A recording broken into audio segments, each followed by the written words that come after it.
nome é João Pedro, sou aluno do terceiro período de Medicina da Universidade Federal do Tocantins e diretor de ensino da Liga de Medicina Legal.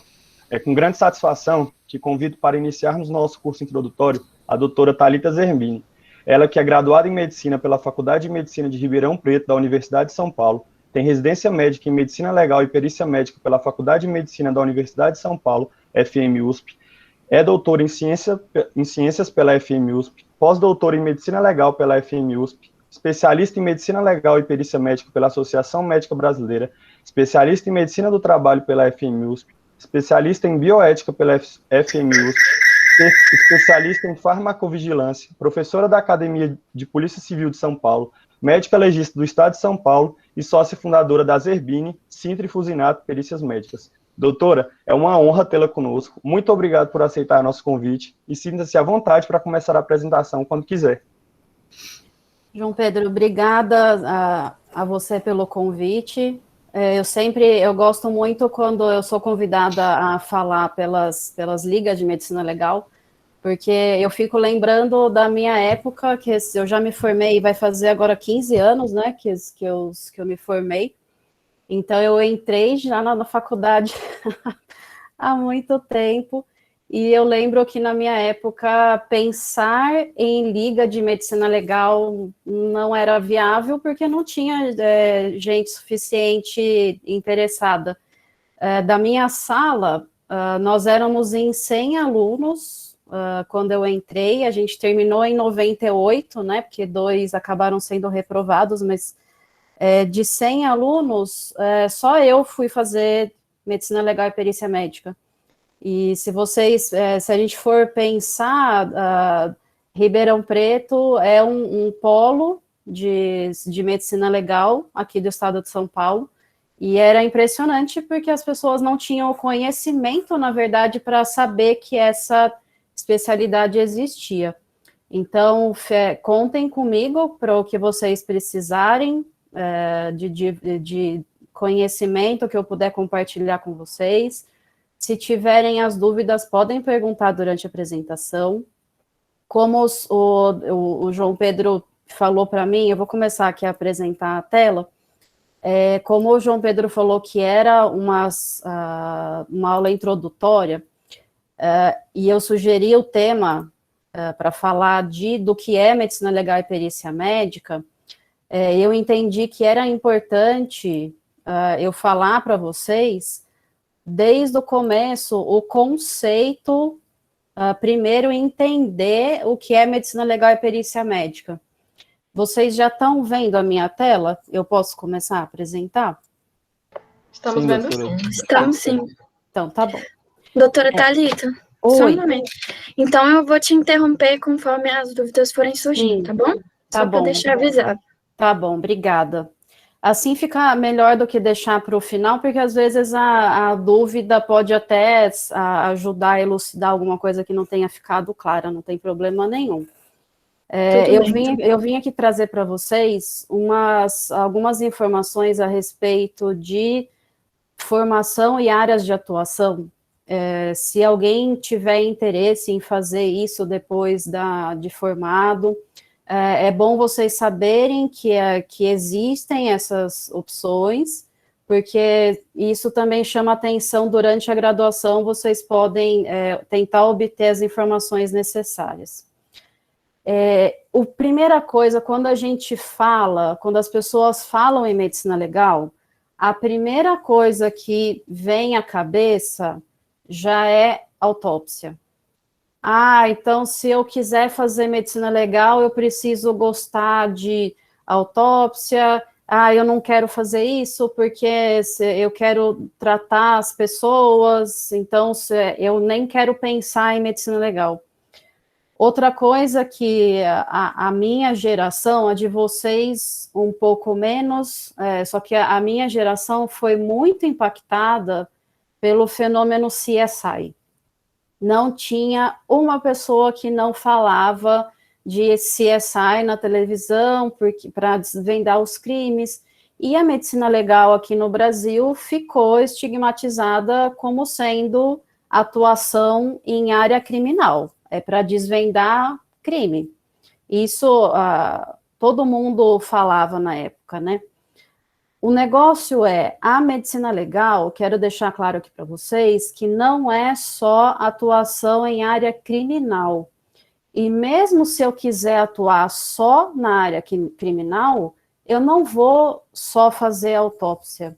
Eu quero que vocês abram o leque de possibilidades, porque estatisticamente, Estado de São Paulo, Minas Gerais, Rio Grande do Sul, Bahia, a medicina legal, a autópsia é só 10 a 20% do nosso trabalho. A gente atende muito mais vivo, trabalha muito mais com documento do que com cadáver. Então, essa é uma coisa que eu quero que fique claro para vocês ao longo da apresentação. O que é qual que é o conceito de medicina legal? Para quem gosta de medicina, a medicina, ela tem, todos aqui são estudantes. Quando eu entrei na faculdade, eu entrei pensando em fazer cirurgia. Eu ia fazer cirurgia de cabeça e pescoço, queria operar tireoide, queria operar câncer, queria operar os tumores. E durante a faculdade, me foi sendo apresentada essa área diferente.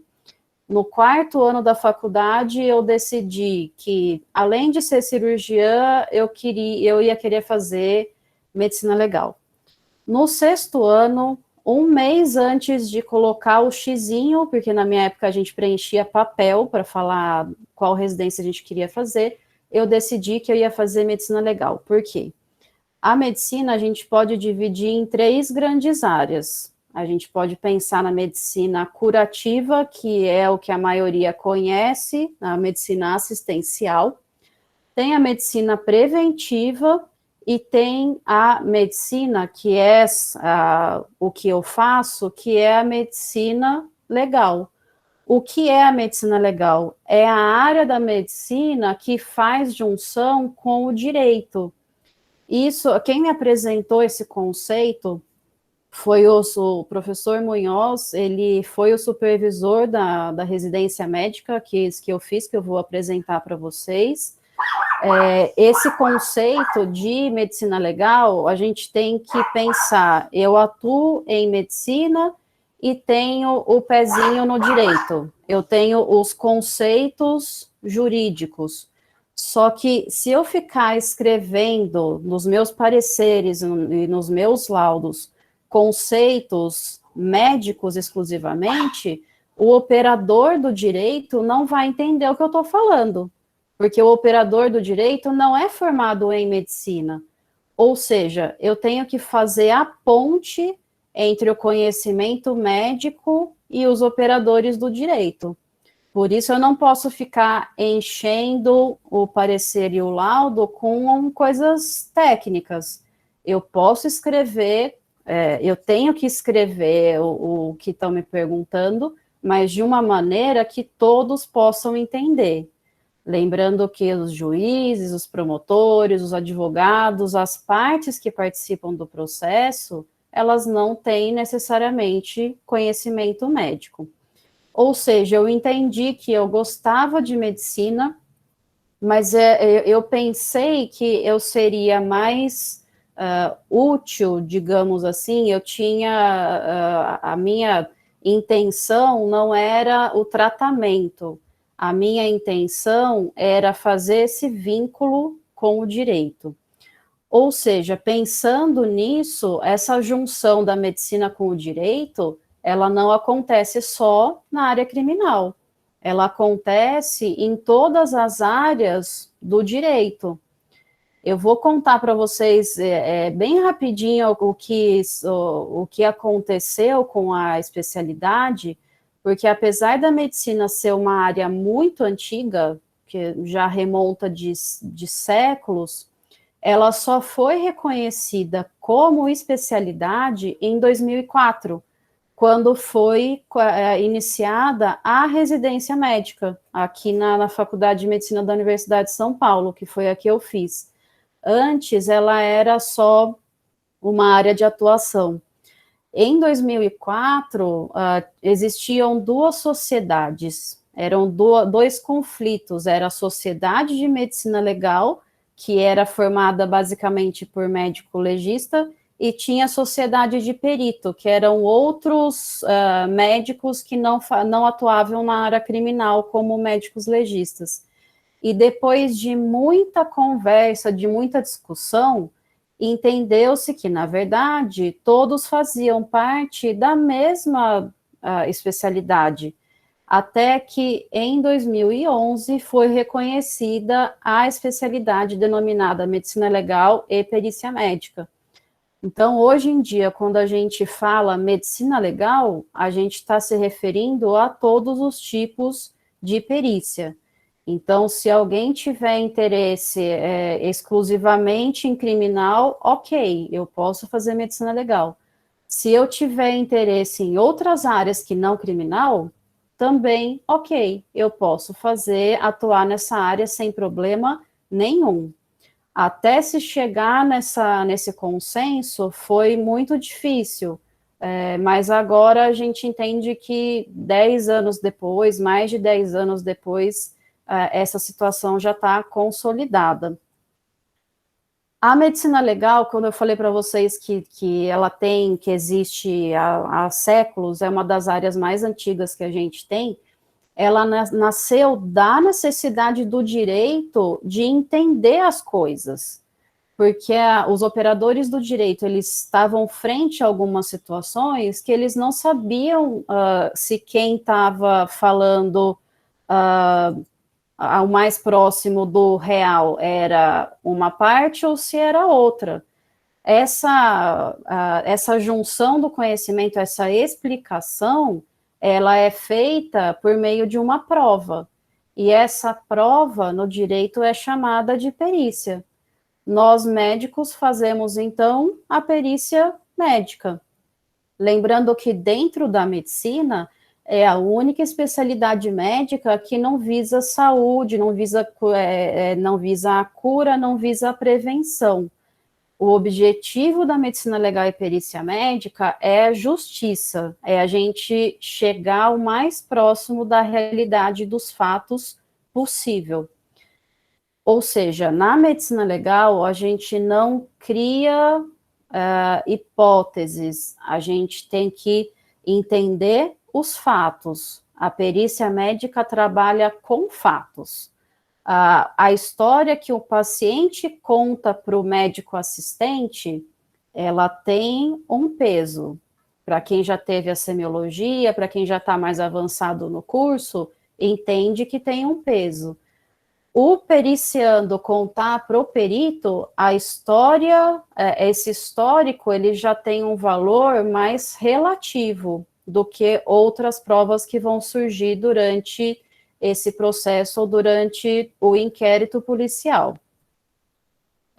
A perícia médica, o professor Souza Lima, para quem tem interesse na área, ele também é uma das referências que a gente usa. A perícia médica seria toda a sindicância, tudo que o médico faz que foi requisitado por autoridade policial ou judicial, ou seja, a perícia ela vai ser feita sob requisição de alguém, e esse alguém pode ser uma autoridade policial ou pode ser uma autoridade judicial. Depois eu vou falar para vocês sobre o parecer. O parecer eu posso emitir a pedido de alguém que não seja autoridade. Mas para eu chamar de perícia médica, para eu chamar de emissão de laudo, ela tem que ser sob requisição. Os peritos, essa definição do Souza Lima, ela fala de perícia de forma geral. Aqui no Brasil, para eu fazer perícia médica, eu preciso ser médico. É pré-requisito eu ter a inscrição regular no Conselho Regional de Medicina do meu estado.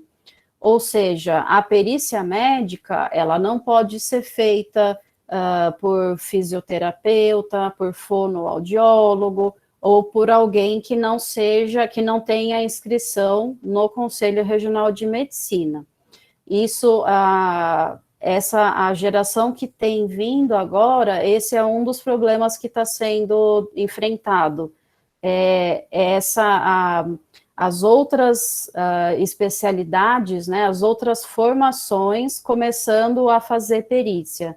Mas lembrando que se for perícia médica, isso é ato médico, é exclusivo para médico. O perito médico nada mais é do que quem atua na área médico-legal. Ou seja, para eu ser denominada de perita, eu não preciso ser médica legista. Eu posso ser perita de outra área. Essa pessoa que atua na área médico-legal, é aquela que vai realizar o exame de natureza médica, ou seja, eu vou compreender, eu vou estudar, analisar o que tem de conhecimento médico e vou mostrar para quem está me perguntando qual é a resposta de maneira didática. Os tipos de perito, é aqui que entra a designação do médico legista e dos outros peritos. Existem basicamente 3 tipos de peritos, se a gente dividir em 3 grandes grupos. Existem os peritos oficiais, que são aqueles que prestaram concurso, ou seja, o perito que prestou um concurso e trabalha fazendo perícia previdenciária no INSS, ele é um perito oficial. O médico legista que prestou concurso para o Instituto Médico Legal, ele é o perito oficial. O assistente técnico já é aquele perito que foi contratado por uma das partes, ou seja, a perícia, o processo, o inquérito, ele sempre trabalha quando tem alguma briga. Se as duas partes não estivessem brigando, não ia existir a perícia. Agora, sempre tem pelo menos 2 polos envolvidos. Esses polos que estão envolvidos no processo ou no inquérito, eles podem contratar peritos de confiança. O juiz manda fazer uma perícia, só que eu quero que alguém da minha confiança acompanhe aquele ato. Eu posso, então, contratar o assistente técnico. Só que o assistente técnico não deixa de ser denominado perito, só porque ele não é perito oficial. E existe o terceiro grande grupo de peritos, que são os peritos ad hoc, ou os peritos nomeados, os peritos judiciais. Essa denominação de perito ad hoc ou perito nomeado é quando aquele médico ele é nomeado pelo juiz ou pela autoridade competente naquele processo para atuar como perito de confiança do juízo. Ou seja, eu posso receber uma intimação, eu posso receber um pedido do juiz para eu atuar naquele processo. Se não for um processo criminal, eu posso recusar ou posso aceitar. Eu digo isso porque se existir a necessidade de um perito judicial na área criminal, de acordo com a nossa legislação, o médico não pode se excusar. Ele não pode deixar de fazer aquela perícia. Sem ser área criminal, o perito tem essa possibilidade de se negar a fazer. Esse é um dos pontos pelos quais tem muita faculdade que, quando fala em medicina legal, pensa na criminal, porque a área criminal é a única que o médico não vai poder se negar a fazer se ele for nomeado pelo juiz ou pela autoridade competente. Isso acontece geralmente em regiões que não têm cobertura de instituições oficiais. Isso é mais comum próximo a fronteiras, onde não tem médico, não tem os médicos peritos oficiais, tá? Essa é uma possibilidade. Então, a gente tem que estar preparado para isso quando a gente tiver a inscrição no Conselho Regional de Medicina. O que a gente pode fazer? Como é que a medicina legal e perícia médica, quando eu falar medicina legal, entendam medicina legal e perícia médica, tá? Que é o nome, é muito extenso. Eu tenho que pensar as divisões da medicina legal, as divisões não seguem as divisões médicas, elas seguem as divisões do direito. Ou seja, eu não falo que eu sou perita na área de dermatologia, na área de neurologia, pensando na medicina legal como especialidade. A divisão eu vou fazer medicina legal criminal ou a penal. Eu vou fazer medicina legal na área civil. No penal, eu vou me deparar com lesão corporal, que isso é o que mais tem na prática diária do médico legista. Eu vou fazer perícia de aborto na mulher, no feto, na placenta, casos de homicídio, suicídio. Para vocês terem uma ideia, o último tribunal do júri que eu fui foi um caso, uma necro que eu tinha feito há muito tempo. Eu tinha feito a necro há mais de 8 anos. Eu já sou legista há 12 anos. E queriam saber, o Ministério Público queria saber se aquele caso tinha ocorrido, se a morte tinha ocorrido por autoprovocação, ou seja, suicídio, ou se alguém tinha provocado a lesão. Era uma lesão no pescoço que chama esgorjamento. E para isso teve todo o inquérito, teve todo o processo, e no dia da audiência eu fui intimada a prestar alguns esclarecimentos, e essa é uma consequência do nosso trabalho. Para quem faz a perícia, sempre pode ser solicitado prestar esclarecimento depois, seja por escrito ou seja falado. Em direito civil, aqui o que mais tem na civil é a perícia de avaliação de conduta médica. Se vocês prestarem atenção no slide, eu coloquei erro médico entre aspas, porque essa palavra erro, ela pode ser de 3 tipos, de acordo com a nossa legislação. Eu posso falar em imprudência, em negligência ou em imperícia. Mas quando eu estou fazendo a perícia na área civil, eu não vou escrever essas 3 palavras, porque essa denominação é do operador do direito. O que eu tenho que falar a respeito de adequação ou inadequação de conduta.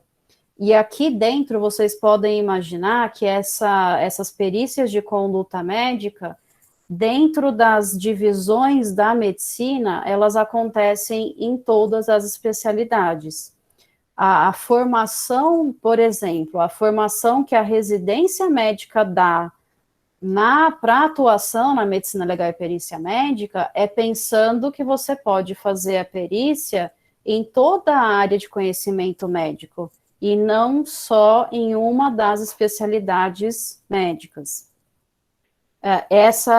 Hoje em dia, para o médico perito, essa é uma das principais áreas de atuação, e é uma área que está em crescimento.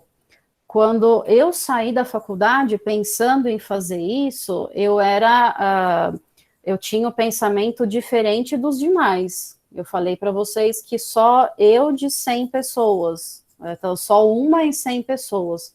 Hoje em dia tem mais gente querendo fazer isso, porque o que a gente está presenciando aqui no Brasil é uma judicialização da área médica. Se a gente for procurar dados, os números estatísticos, o número de processos contra médicos tem aumentado muito. Isso não quer dizer que o número de, entre aspas, erro, fecha aspas, tenha aumentado junto. O número de processos aumentou, não necessariamente o número de inadequações. Quem vai ver isso vai ser o perito médico. Dentro de direito administrativo, eu posso fazer as perícias de, como se a gente fizer uma relação com medicina do trabalho, exames admissionais, exames demissionais, exames de retorno ao trabalho, reabilitação, readaptação. Isso é uma área de atuação dentro do direito administrativo. Aí o direito processual e penal tem a psiquiatria forense atua muito nessa área, e direito trabalhista, que hoje em dia, junto com a avaliação de conduta médica, é a área que mais explodiu nos últimos tempos. De 2 anos para cá, houve uma mudança de legislação. As pessoas estavam achando que o número de perícias trabalhistas ia cair, mas não foi isso que a gente viu. No nosso dia a dia, a gente entende que o número de perícias trabalhistas se manteve ao longo dos últimos anos. Então, para vocês verem que a área de medicina legal é muito mais do que atuação no Instituto Médico Legal. Eu também sou médica legista, porque eu prestei o concurso para o IML, mas eu trabalho nas outras áreas da medicina legal também. Então, eu quero que vocês tenham isso em mente. E como todos vocês estão em formação, é importante saber as possibilidades de caminhos, né? Quais as áreas que eu posso seguir. E aqui eu vou falar para vocês o que é do meu conhecimento, da minha formação, aqui do meu polo, apesar de eu já dei aula em todos os estados aqui do Brasil, mas o que eu posso passar para vocês, o que eu tenho dos cursos de confiança, né, de chancela para pessoal, são os que eu vou passar aqui nesse slide. Pensando em 1 ano de formação, pensando que eu tenho uma especialidade e eu quero fazer uma complementação, eu atuo em uma especialidade e quero fazer medicina legal também. Existe a possibilidade de fazer o curso de especialização. Esse curso de especialização, o pré-requisito é ser médico, não precisa ter outra especialidade e não tem exigência de tempo de graduação, ou seja, se eu quiser acabar a faculdade e começar a fazer o curso, eu posso. Esse curso é de 1 ano, que é chancelado pela Associação Médica Brasileira, ela existe aqui em São Paulo, tem 2 possibilidades, que você recebe o título de especialização, é a Faculdade de Medicina da Universidade de São Paulo, onde eu fiz a residência, o doutorado e o pós-doutorado, e também tem o curso da Santa Casa de Misericórdia de São Paulo. Hoje, a diferença, até antes de iniciar a pandemia, o curso da Faculdade de Medicina da Universidade de São Paulo era voltado para quem era da região, porque o curso, ele acontece de segunda, terça e quarta à noite, e as aulas práticas também eram durante a tarde. A diferença na Santa Casa é que os cursos, eles são ministrados a cada 15 dias de final de semana. Ou seja, tinha a maioria dos alunos da Santa Casa que faziam o curso de especialização eram de fora do estado de São Paulo, vinham de vários polos, porque era possível casar o trabalho ou o estudo junto com esse curso de final de semana. Depois que começou a pandemia, os 2 cursos eles estão sendo online. Como a gente não sabe como é que vai ficar, como é que as coisas vão ficar, por enquanto os cursos estão online. Depois eu não consigo falar para vocês se os cursos vão continuar sendo online, se eles vão ficar híbridos ou se vão voltar no presencial. Até antes da pandemia, os 2 cursos eram presenciais. Diferença de que um era final de semana e o outro era durante a semana. E os 2 com 1 ano de duração. Agora, o caminho que eu fiz saindo da faculdade, eu me formei na USP de Ribeirão Preto, e a única faculdade, o único hospital que fornecia a residência em medicina legal era a Faculdade de Medicina aqui da USP de São Paulo. Ou seja, eu prestei a residência aqui. Quando eu passei, eu me mudei para São Paulo, porque eu não sou da cidade. Mas, como eu disse para vocês, no último ano da graduação, no 6º ano, um mês antes de preencher, de ter que decidir, eu optei por fazer a residência de medicina legal, que tem a duração de 3 anos. É uma residência de acesso direto, eu não preciso ter a residência em clínica ou cirurgia, o acesso dele é acesso direto, e tem a carga horária igual a de outras especialidades. Eu vou mostrar para vocês mais ou menos como é o programa da residência. Se alguém tiver interesse, é um caminho que pode ser seguido. Fora do Brasil, também existe residência em medicina legal. Na Europa, essa residência dura 2 anos. Tem alguns lugares que chamam de mestrado, que seria o equivalente à nossa residência aqui. E na Argentina, por exemplo, a residência de medicina legal e perícia médica, ela é equivalente à que a gente tem aqui no Brasil, que também tem 3 anos de duração. Agora, o que o residente fica fazendo durante a residência? Na época, para a gente ter uma noção do crescimento, quando eu prestei a residência, há muito tempo, era uma vaga só. Então, para o Brasil todo, era uma vaga. Vocês imaginem como eu me senti quando eu decidi fazer essa residência, pensando, nossa, só tem uma vaga, eu vou competir com todo mundo que quiser. E justo no meu ano foi o ano de maior concorrência. E, felizmente, eu estava bem preparada e consegui passar.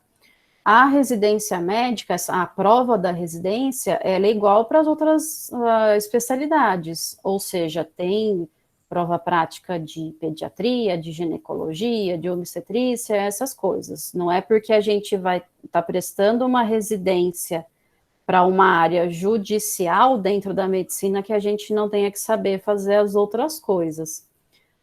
Existe o treinamento prático, que é feito durante o dia, e dependendo da área que a gente está, aos finais de semana.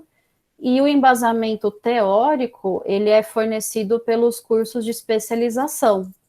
Os residentes, eles têm as bolsas, eles não pagam pelos cursos de especialização, tanto em medicina legal, em medicina do trabalho, tem o de bioética e o de medicina do tráfego.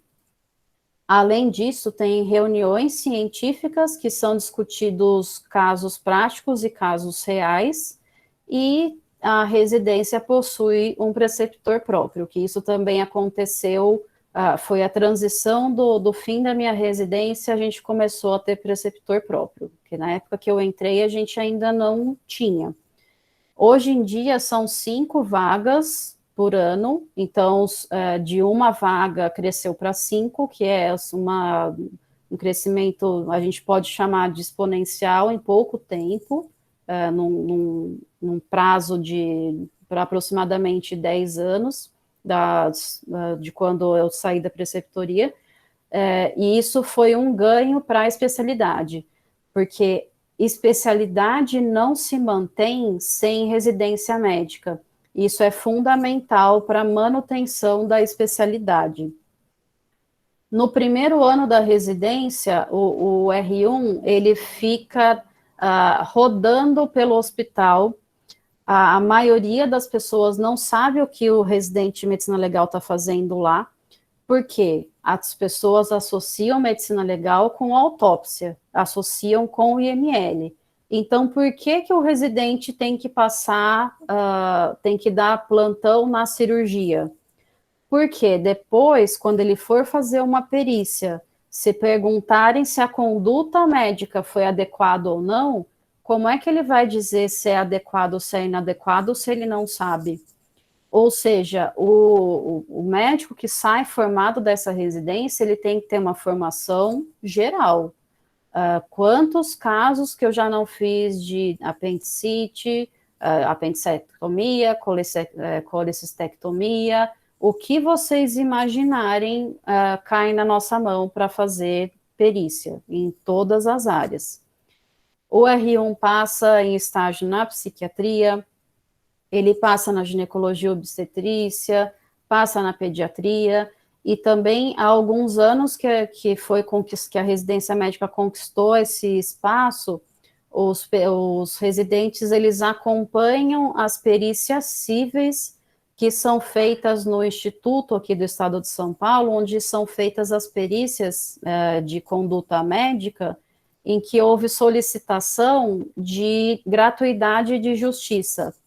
Ou seja, todos aqueles casos em que o reclamante não tem condições de pagar pela perícia, o Estado tem um grupo de peritos cadastrados que fazem esse grupo faz a perícia civil, e quem arca com isso é o Estado. Existe uma tabela de remuneração fixa para isso. Ou seja, o R1 ele vai passar em várias especialidades e também ele vai acompanhar as perícias que são feitas nesse instituto. E durante a noite ele vai ter o embasamento teórico, aqui na residência, por enquanto, de segunda, terça e quarta à noite, no período das 19h30 até as 22h45. Ou seja, o R1, ele é pesado, assim como outras especialidades também.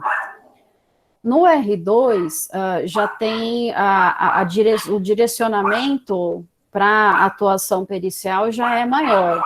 Os residentes, eles passam em estágio de reabilitação profissional, porque isso é feito tanto na perícia administrativa, quanto na previdenciária, na trabalhista.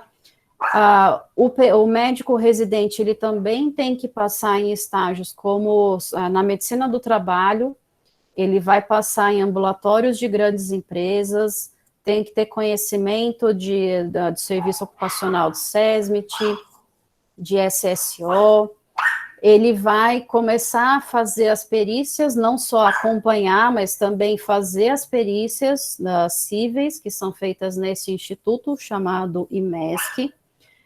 Existem perícias de acidente de trabalho, em que o juiz ele tem dúvida se existe um nexo de causalidade entre o que a pessoa está falando que aconteceu e o que ela tem.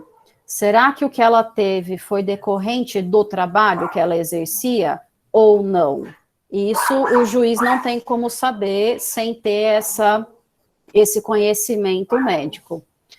As perícias administrativas, que são feitas no departamento médico do Estado, as perícias previdenciárias, aqui eu falo na instância judicial e não no INSS. O INSS pode ser feito um estágio optativo no R3.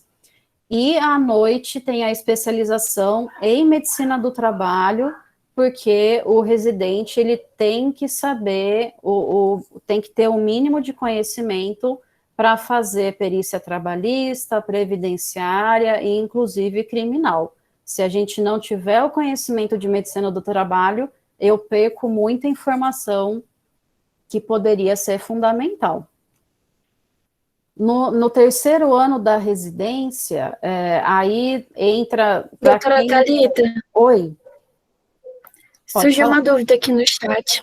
O Eduardo perguntou, doutora Thalita, qual das especialidades mais apresentam questões jurídicas? Olha, isso, nos últimos anos, a gente tem visto a tendência de anestesiologia, antes era a segunda ou terceira área, e hoje em dia está emparelhando cirurgia plástica, que ainda é o campeão, está junto com anestésio, e ginecologia e obstetrícia.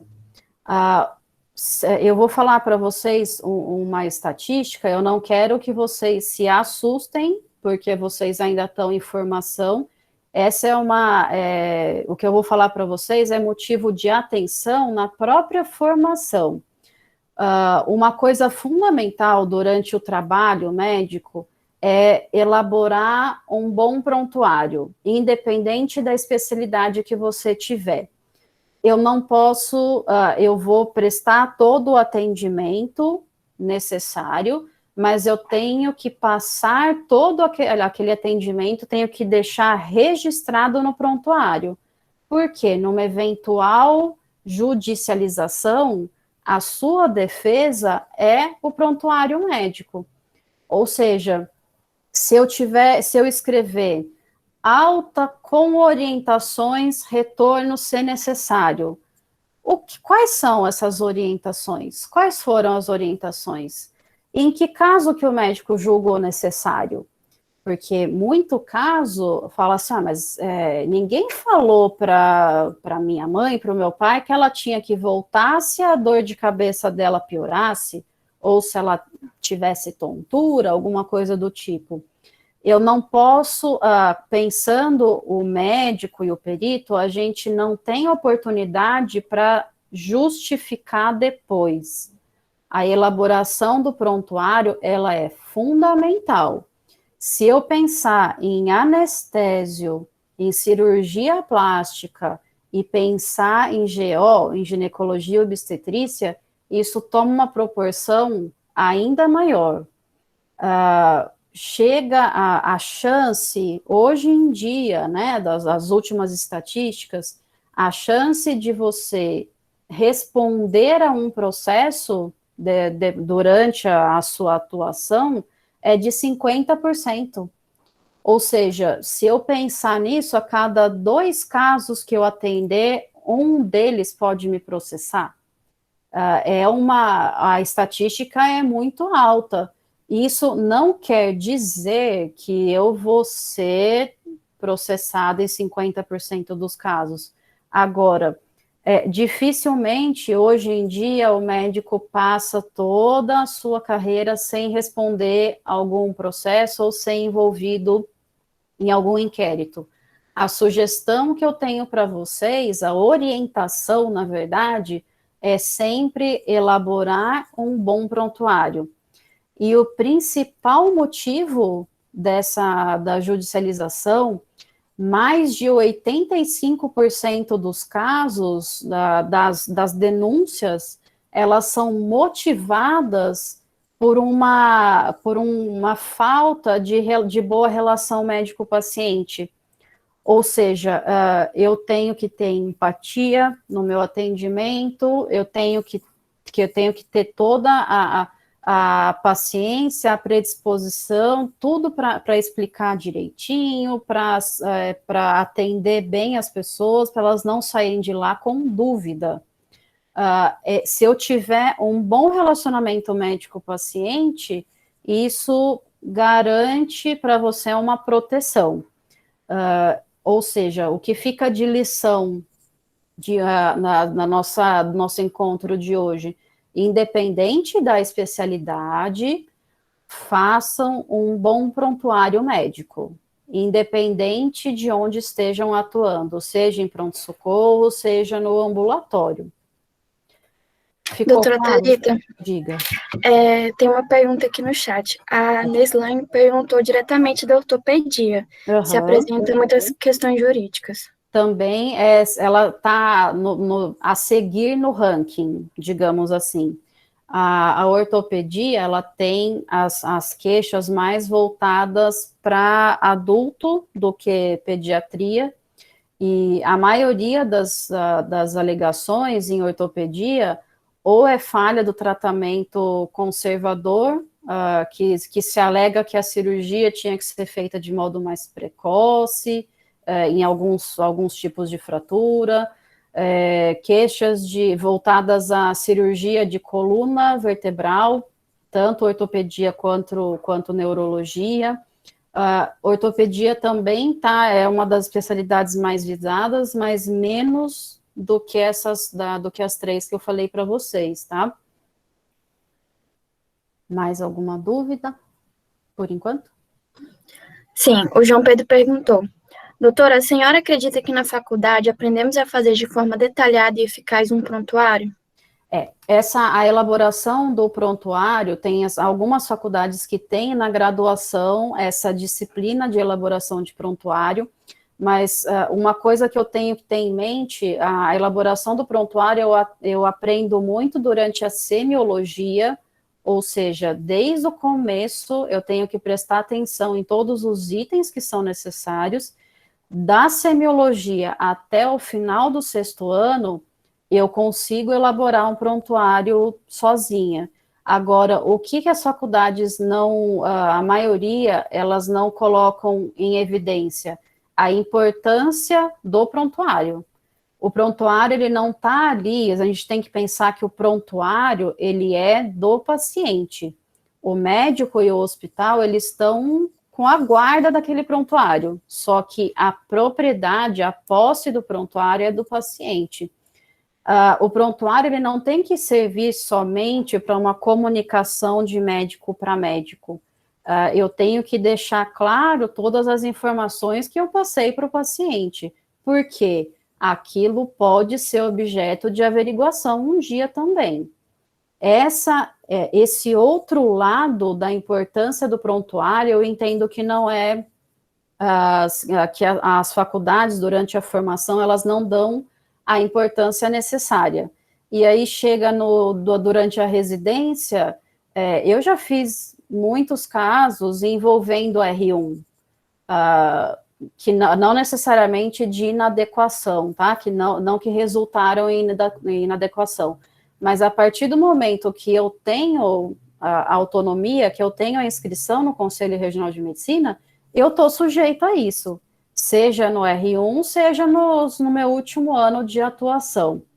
Para vocês ficarem mais reconfortados, digamos assim, a maioria dos processos, eles acontecem ao longo do tempo, assim, com mais de 10 ou 15 anos de formação.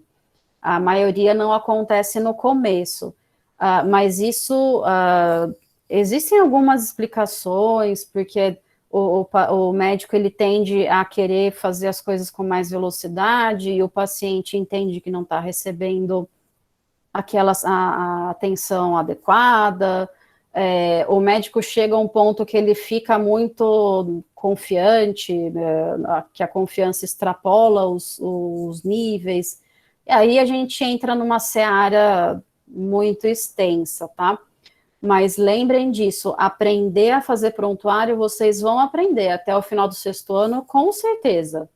Só tenham em mente, se ninguém falar isso para vocês, lembrem-se que, além de toda a importância que as especialidades passam, lembrar que o prontuário é a melhor defesa de qualquer médico. Mais alguma questão? Por enquanto é só, doutora. Tá. Obrigada. Imagina. Então, o 3º ano da residência, aí o residente passa 3 meses fazendo perícia, acompanhando as perícias criminais, outros 3 meses fazendo as autópsias do serviço de verificação de óbito, que são as causas de morte natural, que não foram determinadas, né, de causa indeterminada. Ele vai acompanhar e fazer as perícias psiquiátricas. Aqui a gente fala de perícia de interdição, de curatela, de cessação de periculosidade, que é as que a gente vê na TV. Existe um estágio de investigação de vínculo genético para a gente entender e conseguir interpretar os resultados de DNA, de fazer as coletas da maneira correta. Existe um estágio em auditoria médica, eu atuei como auditora durante algum tempo depois da minha residência. Hoje em dia eu faço perícias judiciais também, envolvendo auditoria de contas médicas. Isso é muito difícil encontrar um perito com formação em auditoria também. E o estágio optativo, que aí são 3 meses que o residente ele faz o optativo na área dentro da medicina legal, onde ele quiser. O embasamento teórico, ele é o 2º ano do curso de medicina do trabalho, que diferente da medicina legal, a medicina do trabalho são 2 anos, o curso tem 2 anos de duração, o curso teórico, né? Porque a residência aí já é outra coisa. Doutora Thalita. Oi, pode falar. Uma dúvida aqui. O Lúcio perguntou, sobre os processos na especialidade de anestesiologia, quais situações mais comuns que justificam esses processos? São processos diretos ou por responsabilidade solidária? Existem os dois. Geralmente, aí é uma coisa... Primeiro eu vou responder para você, o maior motivo da anestesia, da anestesiologia hoje em dia, são intercorrências cardiovasculares durante o procedimento. Se tiver uma taquicardia supraventricular, uma sistolia, aí a parada cardiorrespiratória em geral, ou o paciente, se não conseguir reverter, ele morre durante o procedimento, e aí muitos entram com um processo contra o cirurgião e contra o anestésio. Os pacientes que se recuperam, mas ficam com sequelas neurológicas, que é a encefalopatia hipóxica isquêmica, aí as pessoas entram com o processo por danos morais, materiais, às vezes pedido de pensão vitalícia. Hoje, eu não concordo com isso, o que está acontecendo, tá? Que fique bem claro, mas existe uma tendência dos operadores do direito hoje em dia de que se o paciente ele entrou vivo na anestesia, ele tem que sair vivo da anestesia. Só que a gente sabe que, estatisticamente falando, 2,6% dos procedimentos, eles podem ter intercorrência. E uma das intercorrências, que é a arritmia cardíaca, ela pode resultar em morte. Ou seja, não é garantia. O médico anestesiologista, ele pode fazer tudo certinho, ele pode fazer tudo adequado, só que nesse percentual de casos vai ter uma intercorrência. A maioria das vezes é o hospital que, se é indenização que as pessoas querem, aí a perícia civil, na maioria das vezes o médico entra como co-réu.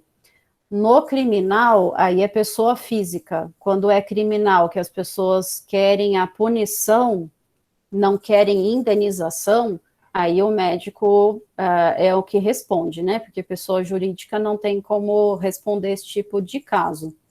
Ou seja, a maior parte é óbito durante a cirurgia ou sequela neurológica, e sim, o médico ele responde em ações indenizatórias mais frequentemente como corresponsável, e no criminal ele é a pessoa que responde. Ficou claro? Mais alguma coisa? Ficou, doutora, só isso, por enquanto. Bom, já são 8 horas, né? Aqui, os que eu disse para vocês da medicina do tráfego e da bioética, esses cursos de especialização, eles são opcionais, ou seja, se o residente quiser, ele tem direito à bolsa. Eu fiz a formação em bioética, porque eu entendo que a bioética ela tem uma interface com a medicina legal muito grande. Então, eu fiz questão de fazer o curso por causa disso. E a medicina do tráfego era para me ajudar no entendimento dos outros tipos de perícia. Eu nunca trabalhei como médica do tráfego, apesar de ter feito o título, de ter prestado o título de especialista e ter o título de especialista. Mas eu fiz mais como uma complementação mesmo para fazer os outros tipos de perícia. Então, eu nunca trabalhei como no Detran, por exemplo. Ou seja, sempre lembrar nas divisões do direito. Na medicina legal, a gente não pensa nas divisões por especialidade médica, se eu quiser atuar nisso. Se eu quiser ter meu próprio consultório, eu posso? Posso, só que eu não vou fazer o atendimento chamado curativo, terapêutico, de prevenção. Eu posso ter um consultório de assistência técnica.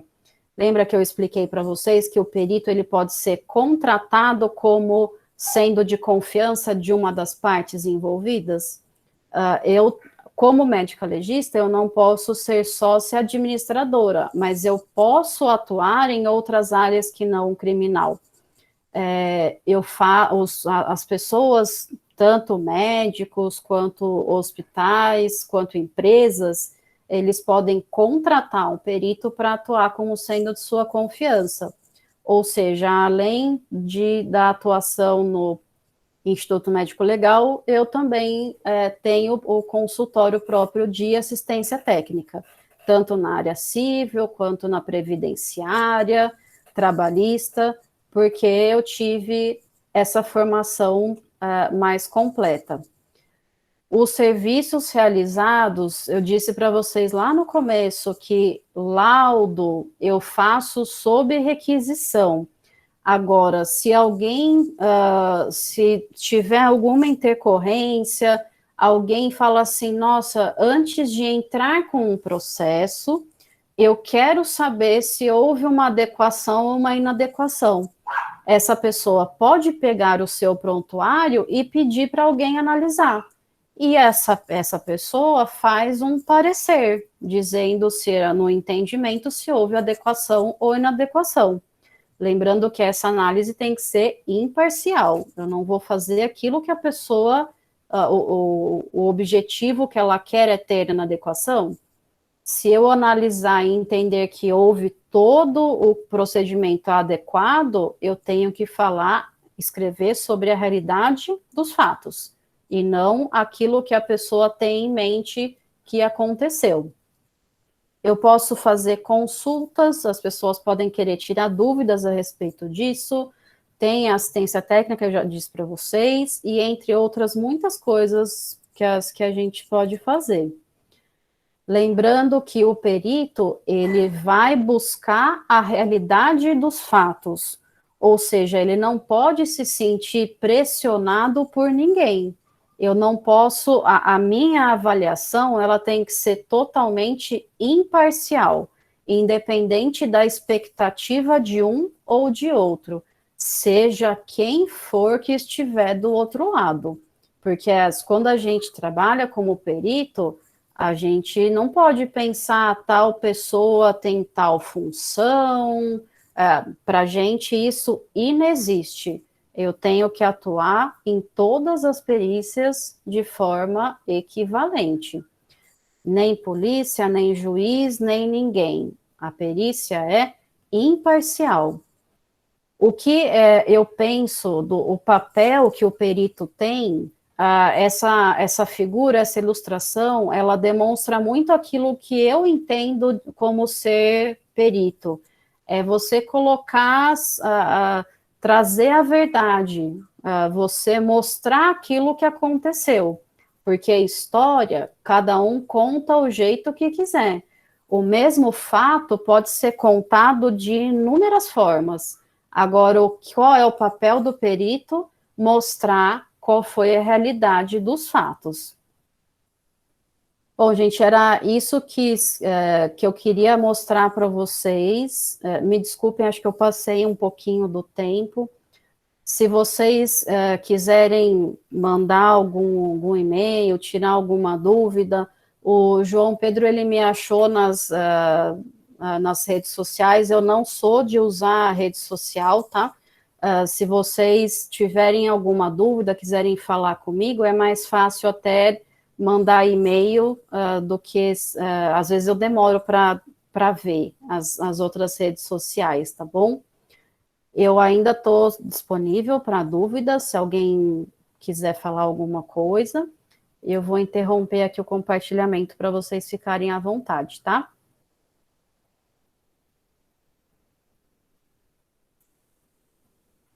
Mais alguma Bom, doutora, eu acho que não tem mais nenhuma dúvida no chat. Então, a gente queria agradecer a senhora em nome da Liga, né?